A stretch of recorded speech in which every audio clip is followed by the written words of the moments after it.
অনেকের মতো আমিও যুদ্ধবিরোধী মানুষ। পৃথিবীতে যুদ্ধ হোক এটা আমরা কামনা করি না। যুদ্ধ প্রস্তুতি অনেক সময় যুদ্ধের দিকে নিয়ে যায়। কাজে যুদ্ধ প্রস্তুতি সম্বন্ধেও একটা ঘোরতর আপত্তি। কিন্তু এমন বিশ্বে আমরা বাস করি, প্রতিনিয়ত যুদ্ধের হুমকি আমাদের ঘিরে থাকে। তো সেখানে প্রস্তুতি না নিয়ে থাকা এটা অসম্ভব হয়ে পড়ে। এখন আমরা যখন কথা বলছি তখন আমাদেরই কাছে ভারত পাকিস্তান যুদ্ধ হই হই অবস্থার মধ্যে রয়ে গেছে।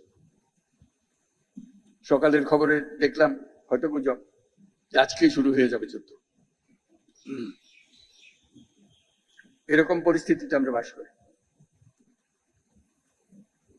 তো কাজেই এই পরিস্থিতির মধ্যে প্রস্তুতি না নেওয়াটা আত্মঘাতী, এবং প্রস্তুতি নিতে হলে আধা আধি প্রস্তুতির কোনো জায়গা নেই। এটা এমন এক পরিস্থিতি,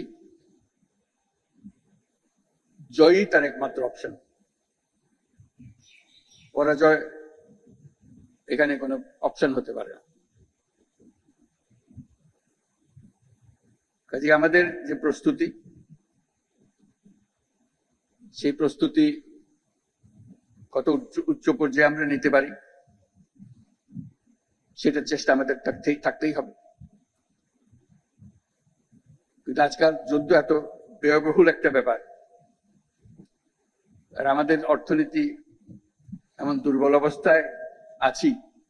এমনিতেই বাংলাদেশ মজবুত অর্থনীতি হয়ে গড়ে উঠতে পারেনি, তার মধ্যে বিগত সরকারের যথেচ্ছাচারের কারণে যা ছিল তাও লুটপাট হয়ে গেছে।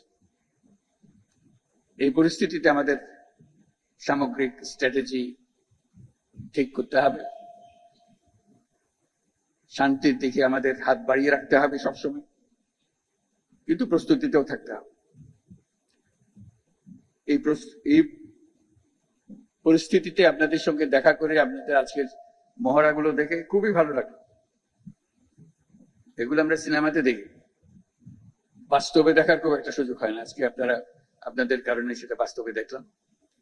যারা এর পেছনে এটাকে এত সুন্দরভাবে করার জন্য, নিখুঁতভাবে করার জন্য চেষ্টা করেছেন, তাদের সবার জন্য আমরা ধন্যবাদ জানাচ্ছি। জোরে হাত তালিয়ে দিয়ে আমরা একটা ধন্যবাদ জানাই।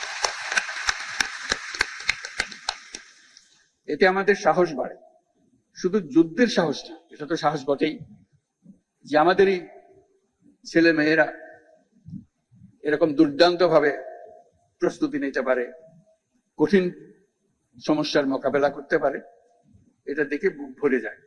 আমরা যারা আজকে বাইরে থেকে আসলাম, আমি নিশ্চিতভাবে বলতে পারি তাদের সবার বুক ফুলে গেছে, যে আপনাদের কৃতিত্ব দেখে, আপনাদের নিখুঁত ম্যানুভারিং দেখে।